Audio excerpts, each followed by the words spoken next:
Dobrý den, vážení diváci, vítám vás u našeho nového pořadu Školní inspektor. Já se jmenuji Dežo Joško a budu vás tímto pořadem provázet. No, většina z vás se už asi ptá, o co v tomto pořadu půjde.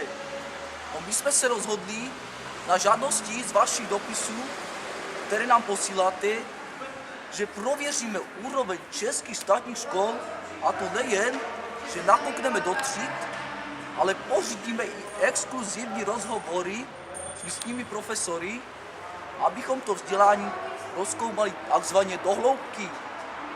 Naše první zastávka bude gymnázium Jana Valeriana Jirzíka, které můžete vidět za mnou. Jistě, takhle na nás možná dělá dobrý dojem, ale kdo ví, co se skrývá uvnitř. A já jsem tu od toho, abych to zjistil. Jo, a co je tohle za člověka, vůbec netuším. Přimíchal se sem, jak někdo, nevím, a nevypadá, že by chtěl odejít. No, tak já se ho zkusím zeptat, jak se jmenuje. Jak se jmenuješ? Dobrá, jak je to? Rozumíš mi? A co třeba what's your name? I am Bill Yes, and surname? Ford. A umíš česky? No, jestli se ještě jednou takhle blbě zasměješ, tak nebudeš Bill, ale Kill Bill. Stačí? Tak nebudeme tady ztrácet čas a vydáme se objevit šokující objevení. Zavolíte někdo do té televize, co s ním mám dělat? Jdeme. Let's go, ty šašek. Podle plánku školy, co jsem dostal, bychom měli být šatna. Jsem teda trochu zmaten, podle mých informací, no já vám to klidně tady přečtu. Každá třída má svou samostatnou šatnu, v uvozovkách takzvanou klec. Tak to nevím, jak se do této skřínky má vejít tolik studentů a jsou teprve těch tříd. Na to, že má ta škola 2 patra, to tu musí být ještě nějaká garáž, ne? Kde se všechny ty třídy učí, nebo něco takové?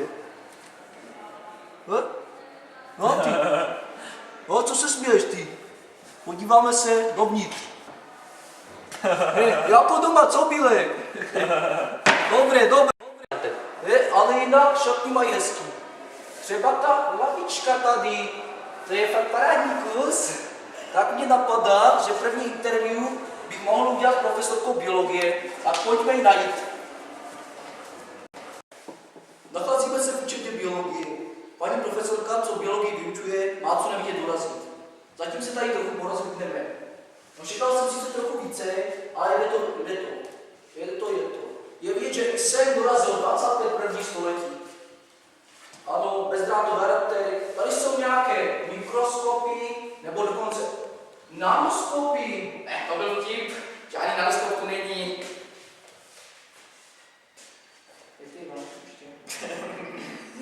Sakra, to si zase na něco šamnutý koště. Co s tím? Je bacha už kuže. Dobrý den, paní profesorko. Já se jmenuji Dežo Joško a toto je můj krátkodobý kolega Bill. A jsme tu proto, abychom zjistili něco o vzdělání našich dětí. Takže první známá otázka, kterou tu pro vás mám. Co si myslíte o této škole? Tak já si myslím, že to je výborná škola. Máme tady spoustu vynikajících studentů, kteří postupují od primy až třeba do kvinty a dál samozřejmě. A je tady vynikající profesorský sbor. A máme krásné vybavení školy. Tak to je Nové. velice zajímavý názor. Sáhodlouhý děkujeme. A to je asi jediná otázka, kterou tu pro vás mám. Tak na co bych se ještě mohl zeptat? Třeba, když jste se rozhodla, že se stanete profesorkou biologie? No, tak To mi bylo vcelku jasný, protože už i moje babička... Papi, co se ti stalo?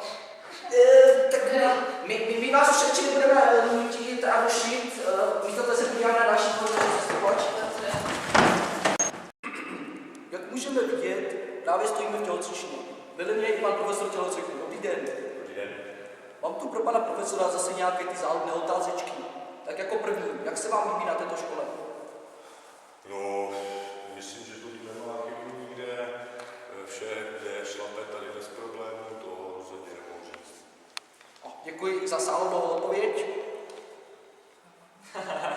Jo, to je můj kolega Bill. Teď mi právě napadlo. Billy, umíš hrát basketbal? Basketball? No tak co bychom mohli uspořádat takovou mini soutěž ve střelbě na koš? Co na to říkáte, pane profesor? Hlavně klidně, ale tady váš kolega nevypadá na moc sportovního týpka. Je však on to nějak už zvládne. Vítejte na turnaji, kde věří své síly. Tady pan profesor a tady můj kolega. Každý má, děkuji, každý má 7 střel a kdo se trefí víckrát, vyhrál. Tak prosím, začne pan profesor.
No, měl jste docela smůlu, ale aspoň ten jeden. Myslím, že můžeme říkat, že vítěz je tady Bill. Nevím, jak si to dokázal, ale pane profesor si porazil. Prosím mě tedy opravdu, ale opravdu překvapil. Nedá se nic dělat, pane profesore. Děkujeme za váš čas. Nashledanou. Musím se ještě moc učit. Výborně, děkuji. Úplně náhodně jsme si vybrali jednu třídu, abychom se podívali, jak dnešní třídy na gymnáziu vůbec vypadají. Tato třída vypadá překvapivě úplně stejně jako všechny ostatní. Jediné, co to může snad vybočovat, je tato interaktivní tabule financovaná Evropskou unii. Pro tuto speciální interaktivní tabuli jsem si vzal své speciální brýle. Já si je tedy nasadím, pro Billa žádné brýle nemám, takže já jsem znový. Brýle jsem si nadal a že bych viděl nějak interaktivně, to tedy ne. Spíše mi z toho nějak blbě. Na tabuli nic moc nevidím, za to zde na lavici vidím samé zprosťárny. To je tedy pěkné. Inu, podívejte se sami. Myslím, že to uvidíte i bez speciálních interaktivních brýlí. Ale my už zase půjdeme dále. Teď se podíváme do chemické laboratoře. Já už se tedy opravdu moc těším, protože jako malý kluk jsem pokusím opravdu milovat. Jak můžete vidět, jsme v laboratoři chemie. Je tu i paní profesorka, kterou jsme zrovna zastihli, jak připravuje pomůcky. No, milí studenti, já tu musím připravit na hodinu laboratorního cvičení roztokyseliny sírové, takže musím být opatrná, aby to náhodou někoho nepolilo. Je to velká žíravina, způsobila by velké problémy zdravotní. Ale určitě, to je velice zajímavé. A k čemu tady máte tyto brýle? No, to z bezpečnostního důvodu. Ona může i, když se lije kyselina do vody, tak se může stát, že nějaká kapička se uvolní a pak by z toho byl malér. Takže já si musím vzít bezpečnostní brýle. Jo. Dobře, tedy je vidět, že se opravdu vyznáte, a hlavně se mi líbí, jak dbáte na bezpečí. No, bezpečnost to je na prvním místě, protože zdraví člověka je nenahraditelné, takže musíme i takovéto záležitosti dodržovat. Tak to jsem velice nadšen, velice se mi líbíte. My vás nebudeme dále zdržovat, abyste to tu mohla bezpečně dopřipravit. To, co potřebujete samozřejmě. Dobrý den, nevíte, kolik je hodin? Je 12:30 a já za chvíli musím jít ještě na oběd, takže tu kyselinu raději vyleju.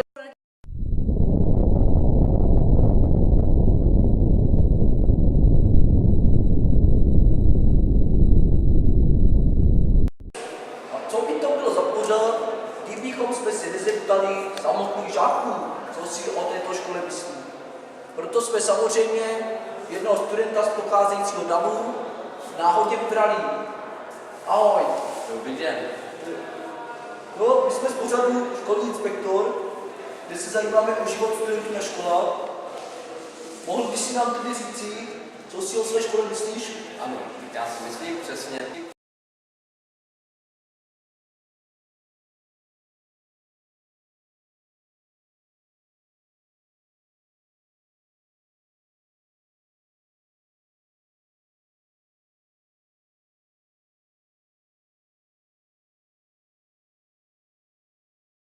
Opravdu ano, je to fascinující odpověď.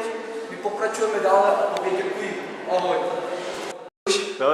Dobrý den. Dobrý den. Dneska je hezké počasí, že? No ano. Jak se vlastně máte, pane profesore? A hned od podlahy takovou otázku. Jak jste se dostal k učení? No, to máte tak. Mě už odmala fyzika tak nějak přitahovala. V 8 letech jsem si postavil autíčko na solární pohon. Ve 12 jsem objevil chybu v teorii relativity a v 16 jsem díky polohy slunce učil postavení Pluta. No a před rokem jsem se strojil stroj času. Takže jsem v té fyzice měl vždycky blízko a protože mám rád děti, tak jsem se rozhodl, že teda budu profesorem. A co teda ty děti? Jste s jejich výkonem spokojený? No, spokojený jsem, ale vždycky by to mohlo být lepší. Slyšel jsem, že tato škola je často žádaná právě kvůli fyzice. Je to pravda? Ano, díky vyspělému vybavení, které tu můžete vidět, můžeme konkurovat jakémukoliv institutu této území. Nevím, jestli to víte, je to taková novinka, ale v roce 2013 jsme se umístili jako škola na prvním místě ve statistice, která zkoumala nadšení studentů při učení. Vyhráli jsme sice s odřenýma ušima, měli jsme jen o půl bodu víc než Oxford. Ale vyhráli jsme. O, to je neuvěřitelné. Pane profesore, děkuji vám za rozhovor a já můžu jen potvrdit, jak je fyzika důležitá. To víte, koupit pět rohlíků umí každý, ale určit jejich hustotu za pomoci tohoto odměrného válce umí jen. Vážení diváci, chtěl jsem se s vámi rozloučit, protože náš pořad je už u konce, ale zjistil jsem, že mi chybí můj velký přítel Bill Ball. Vůbec jsem si nevšiml, že zmizel. Doufám, že se nic nestalo. Kde by asi tak mohl být? Zkusím se podívat někde dole. Třeba se tam schoval. Ach, zase ty schody. Stačilo mi, že jsem těch 69 schodů musel nahoru. Teď, abych zase těch 69 schodů šel dolů. Jestli chcete, můžete jít tady. Vy tady máte vítat? Ale jistě, pojďte za mnou, já vás tím dovedu. O, tak tahle škola se mi opravdu líbí. Prosím. Posadou.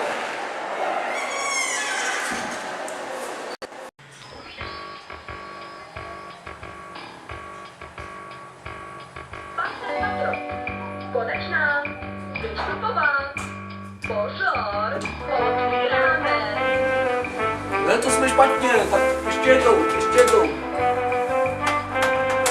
Ještě jednou.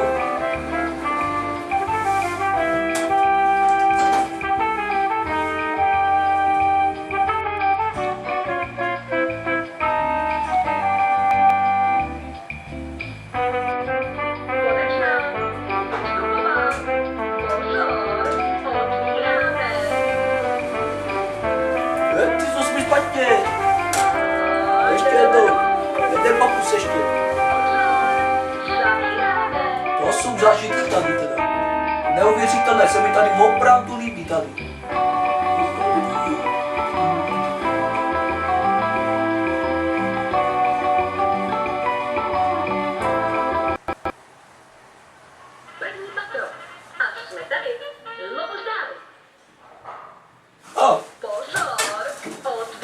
je na místě, místo.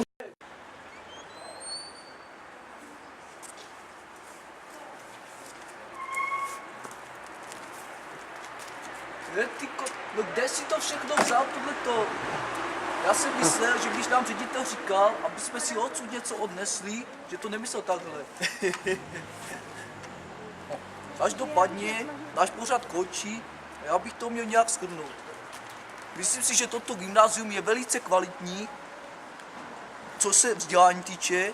Učí tu sympatičtí profesoři a při hodinách chemie se můžete naplno věnovat pokusům, aniž byste se museli obávat, že se vám něco stane. Proto dávám 11 bodů z 10. A do jaké školy se podíváme v dalším díle? O tom můžete rozhodnout právě vy. Prostřednictvím České pošty. A mně nezbývá nic jiného, než se s vámi a s Bílem, ale ten už asi někam zmizel. A vypadá to, že i s mýma hodinkama. Tak co se dá dělat, rozloučím se s vámi sám. Hele, volali z televize a prý máš ukázat toho Billa, nebo jak se jmenuje, jo. Že byste točili spolu, chápeš? No já nevím, kde je, ale on před chvilkou zmizel. Toho už nemá cenu hledat, ten je bůh ví, kde, ten je... No najít ho musíme, ne? Pamatuješ na šéfa? Jak byl naštvaný minule? My jsme to neposlali prý, jo? Musíme ho najít. No, já nevím jak ty, ale mě je úplně ukradený. Já mám hlad a jdu se najíst. Čau.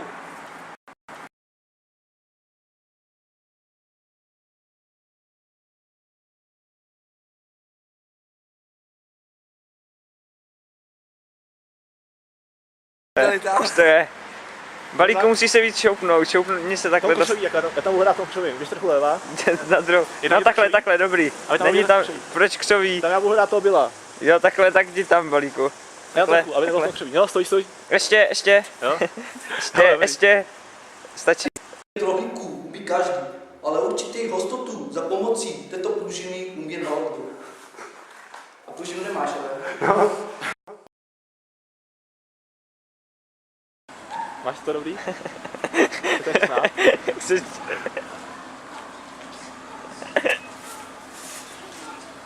Nemůžeme, jo? Nemůže.